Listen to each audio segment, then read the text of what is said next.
Semua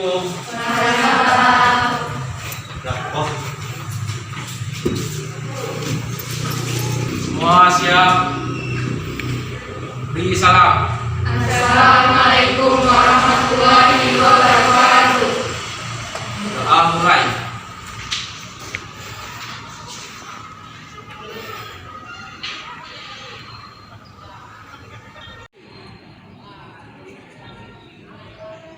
Doa selesai.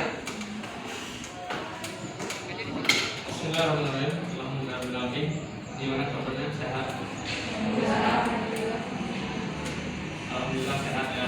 Kita bersyukur pada Allah masih diberi kesehatan dan dapat berkumpul di sekolah yang kita cintai. Tetap menjaga protokol kesehatan 3M, mencuci tangan, menggunakan masker, dan menjaga jarak.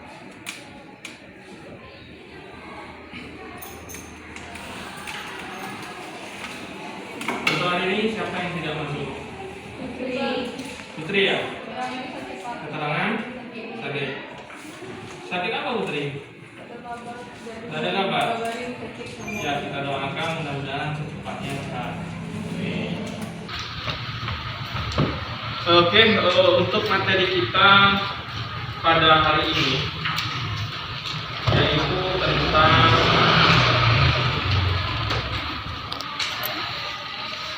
sebelumnya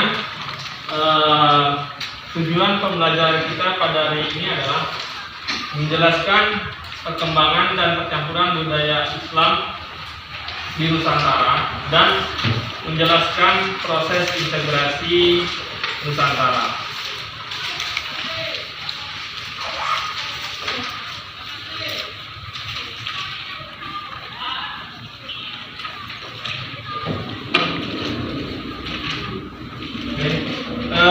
Perkembangan dan percampuran budaya Islam di Nusantara. Yang pertama, ritual keagamaan. Di ritual keagamaan, di situ ada selamatan, ada sekaten, ada ziarah kubur. Itu ada 3. Itu di ritual. Satu lagi upacara siklus kehidupan.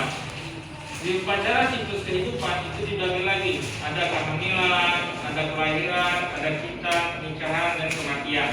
Di upacara siklus kehidupan ini sering kita jumpai di lingkungan tempat kita tinggal. Kemudian yang kedua, seni pertunjukan. Seni pertunjukan di situ ada debus, ada wayang, ada sedati, ada zapin. Kemudian ketiga, seni sastra. Seni sastra di situ ada aksara. Ada aksara. Di situ ada seni sastra, ada hikayat, babat, dianti, suluk, dan syair. Seni arsitektur, di situ ada bangunan masjid, makam, dan seterusnya. Proses integrasi di situ ada peran ulama dalam proses integrasi Nusantara. Di situ ada peran perdagangan antar pulau. Di situ ada peran bahasa. Itulah proses atau kebudayaan dan percampuran kebudayaan Islam di Nusantara. Jadi pada hari ini kita menggunakan metode pembelajaran talking stick. Jadi nanti stick atau pipet itu berisi pertanyaan, cuma ada 4. Jadi sebelumnya saya kasih waktu 20 menit untuk membaca LKS tentang materi kita yang tadi saya jelaskan. Kemudian nanti LKS-nya semuanya ditutup, HP-nya tidak boleh dibuka. Kita main talking stick, ada 4 tongkat. Di setiap tongkat itu ada pertanyaan, 1 pertanyaan. Yang bisa menjawab pertanyaan saya kasih reward nilai dan ada semacam jajanan lah. Oke. Mulai dari sekarang silakan dibaca, waktunya 20 menit.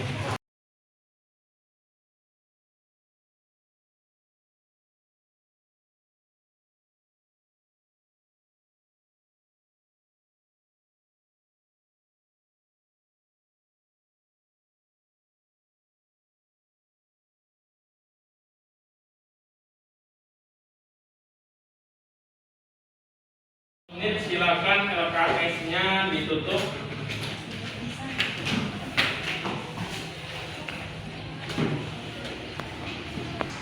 Jadi 4 tongkat ini masing-masing ada 1 pertanyaan. Nanti saya acak siapa yang bisa saya kasih pertanyaan, saya tunjuk, saya kasih pertanyaan, kalau bisa menjawab, dijawab, kalau tidak bisa dilemparkan ke temannya yang lain. Oke, sudah jelas? Oke. Nomor absen 14. Nomor absen 14. Oke. Silakan ambil salah satu. Oke. Dibuka kertasnya, kemudian dibaca pertanyaannya. Kalau bisa menjawab, saya kasih reward selain nilai ya. Ada nilai. Sebutkan yang mendukung proses integrasi di Nusantara. Peran ulama, peran perdagangan, peran bahasa. Oke, 3 ya. Jadi proses integrasi di Nusantara ada 3. Yang pertama peran ulama. Peran ulama ini sangat luar biasa perannya. Kenapa? Karena sebagai pemersatu. Karena dia mengetahui ilmu agama, bercerita, ya kan? Ada cerita tentang keagamaan, ya kan? Saling menjalin silaturahmi itu salah satu kewajiban sebagai umat Islam. Itu yang pertama. Yang kedua, perdagangan antar pulau. Perdagangan antar pulau, setiap pulau itu berbeda-beda penghasilan. Jadi dari Pulau Sumatera, ya kan, menghasilkan rempah-rempah nanti dikirimkan ke Jawa dan sekitarnya. Kemudian peran bahasa, bahasa luar biasa sangat berperan.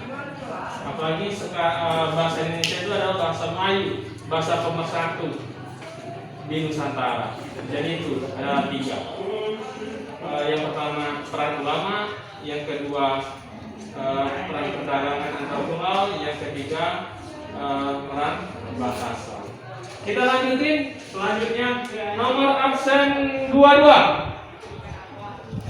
Nomor absen 22. Iya, lupa saya reward ya.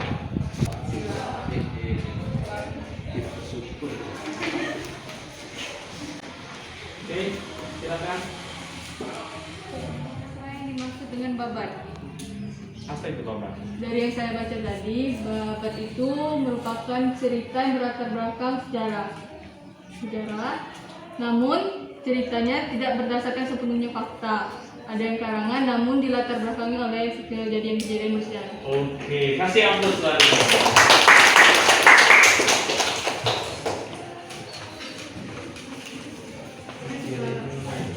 Jadi itu bapak ya. Jadi sering kita kalau mau tidur itu kan dengan cerita-cerita, legend ya kan, legenda supaya kita tertidur. Itu salah satu babat. Jadi babat tuh fakta yang terjadi itu tidak ada, bohong gitu ya, cerita-cerita rakyat gitu ya. Nah jadi itu. Terus, ya dari mulut ke mulut. Ceritanya itu dari mulut ke mulut gitu kan. Sebenarnya bukan seperti itu kalau menurut kejadian sebenarnya, karena kalau dari mulut ke mulut itu ada ditambah, banyak ditambah malah. Itulah salah satu karya sastra. Oke, selanjutnya nomor absen 8. Oke. Dari tadi cewek terus ya, sekali cowok. Sebutkan contoh seni pertunjukan yang mendapat pengaruh kebudayaan Islam di Indonesia. 1. Wayang. Wayang. Kemudian Debus. Lalu Tari Zapin. Tari Zapin. Kemudian Udah. Ada yang lain? Oke. Tari Saman dari Sumatera. Dari Aceh ya. Tari Saman dari Aceh. Debus ini orang mempunyai kekebalan. Dia membaca ayat Al-Quran, kalau Nabi dia kebal ya kan, tahan dengan senjata tajam. Itu debus. Sedangkan ini dari Aceh, Saman dari Aceh. Wayang Wayang ini salah satu syiar Islam pada masa Wali Songo, yaitu Sunan Kalijaga. Jadi yang tadinya wayang ini menceritakan tentang Ramayana, ya kan, kemudian yang Buddha, ceritanya itu cerita tentang kisah Nabi Muhammad. Ini salah satu syiar agama Islam pada saat itu. Kemudian kita lanjutin, ada tongkat terakhir, siapa ya? Ini yang paling ujung. Jelaskan ciri khas masjid kuno di Indonesia. Menjelaskan Ciri khas masjid kuno di Indonesia. Ciri khasnya seperti kayak bangunan kayak adat Jawa. Saya tahu. Oke. Biasanya berkembang buah yang disebut busa dan yang berkembang juga disebut mustaka. Kemudian ada lagi. Oke. Biasanya terletak di tengah ibu kota. Udah tuh ada lagi. Ciri-ciri masjid kuno biasanya terdapat dua menara di kanan kiri sebagai tempat untuk azan. Oke. Jadi itu ya, ciri masjid kuno seperti masjid raya di pasar. Itu kan di tengah-tengah pasar itu masjid. Kemudian ada menaranya tinggi sebagai pemancar suara. Jadi di saat orang azan itu dengar sampai jauh gitu ya. Kemudian atap masjidnya luas, kemudian halamannya ada tempat imamnya, dan ada tempat untuk khotib dan bilal gitu ya. Jadi itu bangunan kuno. Jadi kesimpulan pembelajaran kita pada hari ini, kebudayaan Islam tumbuh dan berkembang, kemudian berakulturasi, bercampur dengan kebudayaan di Buddha dan melahirkan kebudayaan yang baru. Itulah kebudayaan pada masa Islam, dan kita temuin sampai sekarang. Apa itu? Seperti kita menziarahi kubur gitu kan sekarang. Kemudian seperti selamatan, kemudian apa lagi? Tadi kita jumpai selamatan, ada syukuran ya kan, hitanan.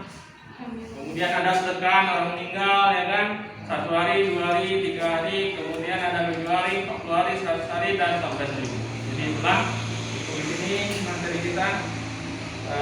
Kurang lebih saya mohon maaf. Saya kirim panggilan di topik. Wassalamualaikum warahmatullahi wabarakatuh. Waalaikumsalam warahmatullahi wabarakatuh.